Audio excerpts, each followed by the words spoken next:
For fear of discrimination, many people living with HIV will not reveal their identity.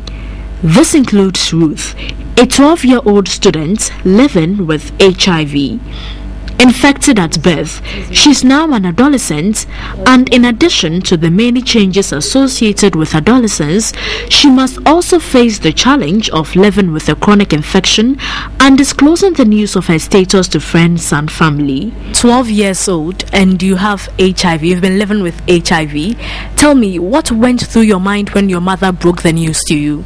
Well, I wasn't shocked. Neither was I surprised, because it can happen to anybody. And I'll say it was out of ignorance. She didn't know, because she didn't attend school fully. That's what I know. But for me, I don't know. I wasn't like the sort of person who was crying. That's when I wasn't shocked. All I knew is that if I take the medicine, I will live long. So I must make sure that every single day I remember. From that time, I started taking the medicine serious. Because if I didn't know the cause, like, I wouldn't be serious with the medicine. Now, being 12 years and having HIV, what does this mean to you?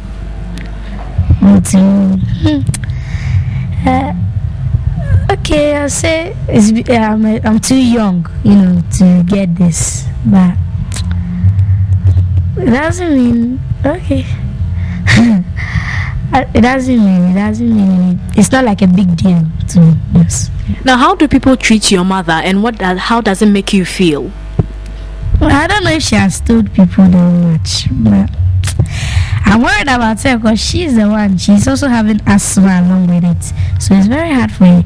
If she takes these things and she's going to sell, by the time she will come back, then her heart, the way she is wheezing in her breath, is not good for her. So if I had a little help, I'll be happy. But in Ghana, I have heard that Ghanaians, they like talking too much. That is true, but I would like to let them know that they shouldn't discriminate people, because you, the one discriminating, how do you know that you are not having the disease yourself? Have you get tests? So I would like them to know that they shouldn't be all that discrimination. They should rather help them and encourage them that there's hope.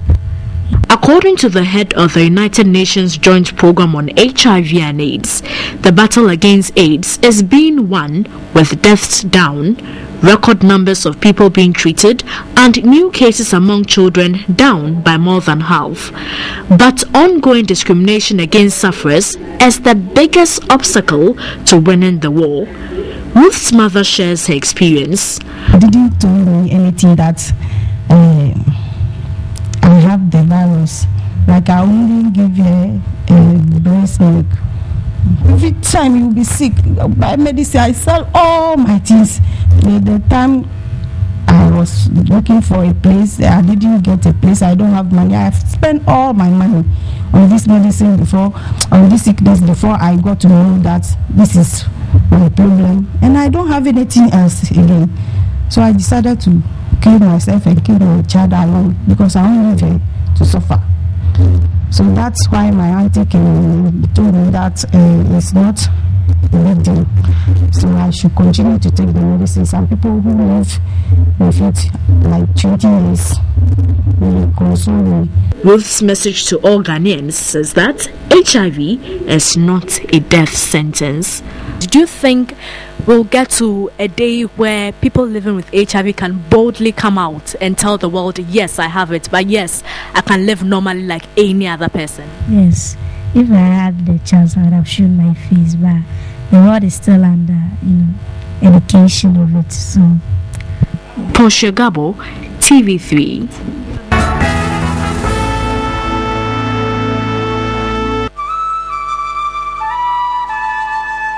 Wow, what a very positive young lady there. She's just 12 years old. Anyway, my guest this morning is Mr. Germay Haley. Germay Haley?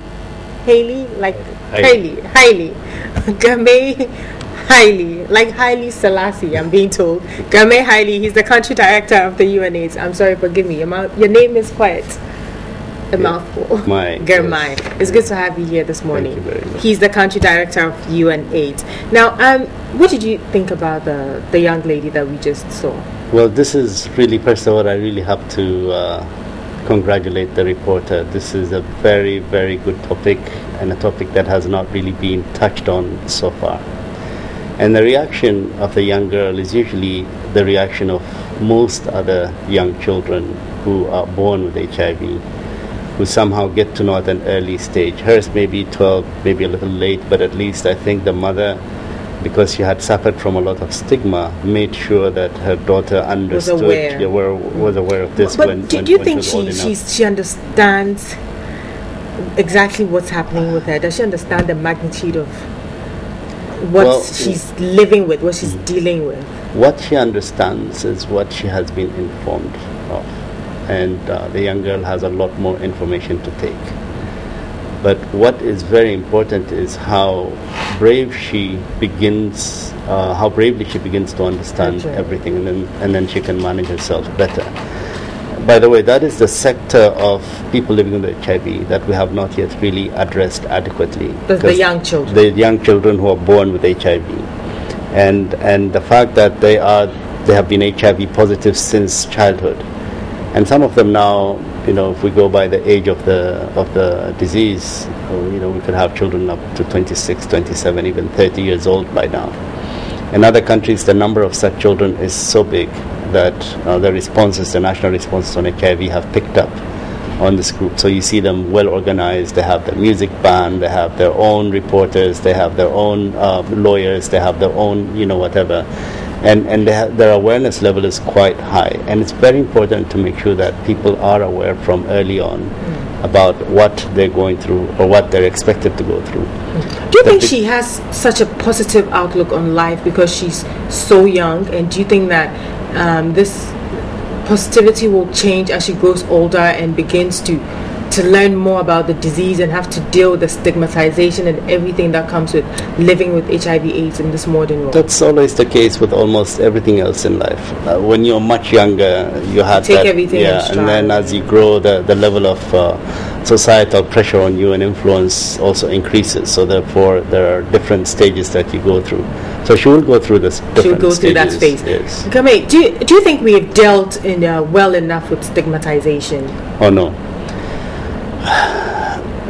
This is really something that really makes me think a lot of the time. We have and we have not, but we have not in a bigger sense.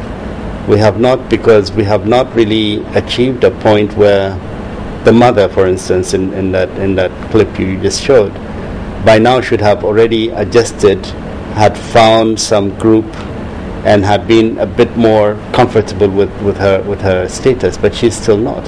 So that shows you that the transition from being stigmatized to not being stigmatized, that is the self-stigmatization, which is the biggest problem, and that doesn't really move fast. And society also doesn't move fast on issues like that, because stigmatization is a state of mind. Right. So, Kamei, then do you think that stigmatization and discrimination is as a result of ignorance? Is it that we still do not understand the disease, or what is it? What is it that still makes people discriminate against people living with HIV/AIDS? As I was saying, stigmatization is a state of mind, and discrimination is the act. Now, where we really want to measure is the level of the act. If people are reacting because of their stigma level, then that's where we say we have done well or we have not done well. In terms of stigma acts, society overall still has very many signs that show that there are actions taking place in terms of discrimination. The understanding of HIV is a very complex thing, but I think a lot have changed so far, because some of the structural issues have been dealt with. For instance, the laws on HIV and AIDS are in place. The judiciary understands. The protection services also understand issues of HIV. There have been units that have been established to monitor this. There is the civil society that look at these kinds of things. So who doesn't understand? Well, it's a mental frame, because when we started out, at the very beginning, like the way we're starting with Ebola right now, it is the scare factor that was really introduced into people's minds for a long time, and that scare factor was not corrected enough in good enough time, that now it has become part of our thinking.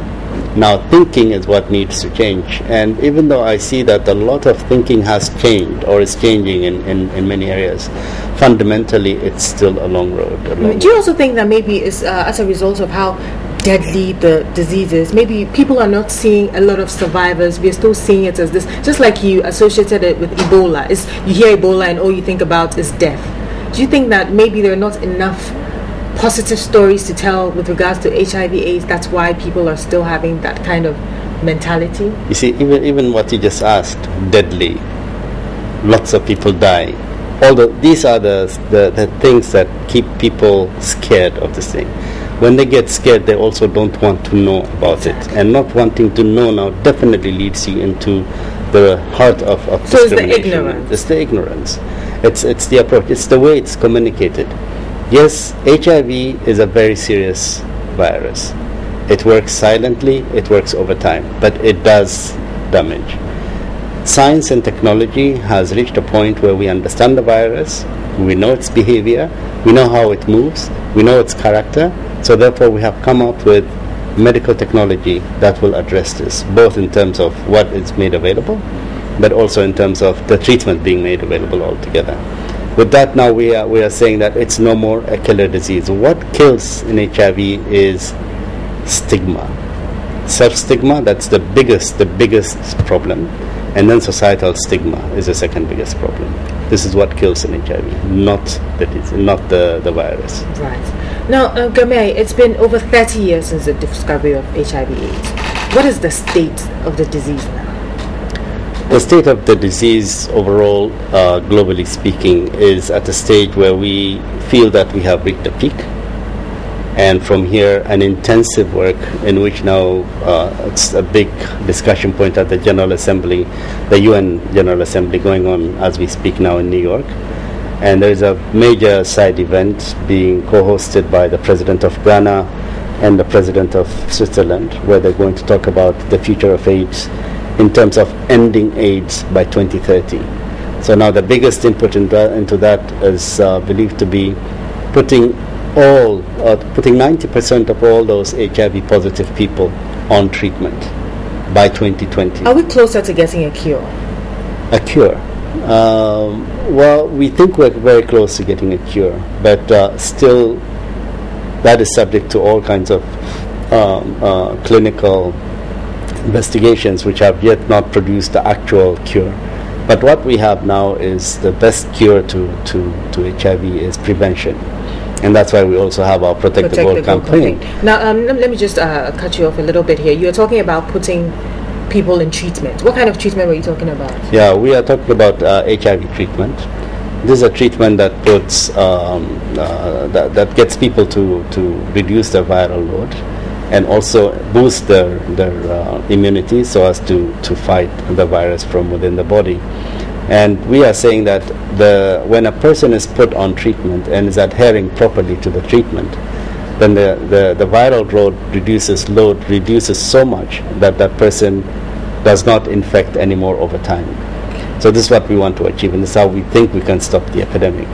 By putting 90% of people living with HIV on treatment will save them and will also reduce new infections. Right. Okay, let's talk now about the Protect the Goal campaign. How's that going? The Protect the Goal Ghana campaign is really doing very well.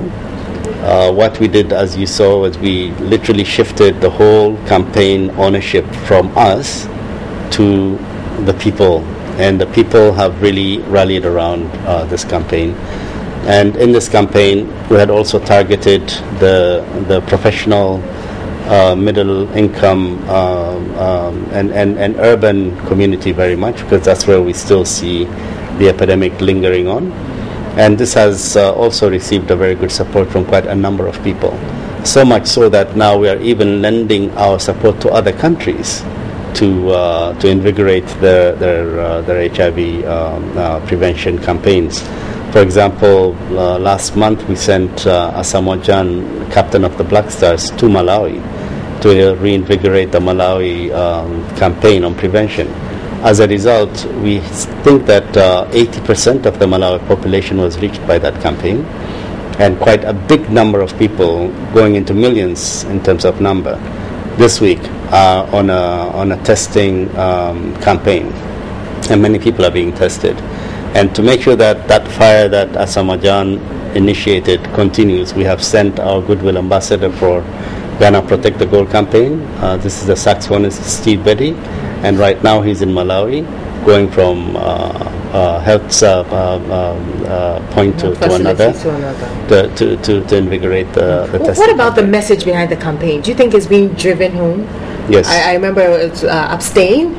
Not abstain. We said, use condoms. Use a condom. Know your HIV status, and reduce your sex partners. Oh, so nothing about abstain. Well, abstain is you see, we are an evidence-based scientific organization, so we cannot be speaking on those terms. Abstain, right. Our evidence says that not enough Ghanaians are using condoms, and not enough Ghanaians know their HIV status. Have you seen an improvement with all of these messages? Well, we are beginning to see now an uptake on condoms, and now with that uptake, we're also realizing that the supply of condoms are really going to be short. So we need high demand. Yes, in high demand, and also testing has also increased. So we need to get more testing kits and so on. What would you say is the biggest challenge facing HIV/AIDS? I think it is the attitude issue. Two things. One, especially in relation to our campaign, we are talking about people adhering to safe sex. These are the three things, like we said: safe sex, using a condom, knowing your HIV status, and reducing your sex partners.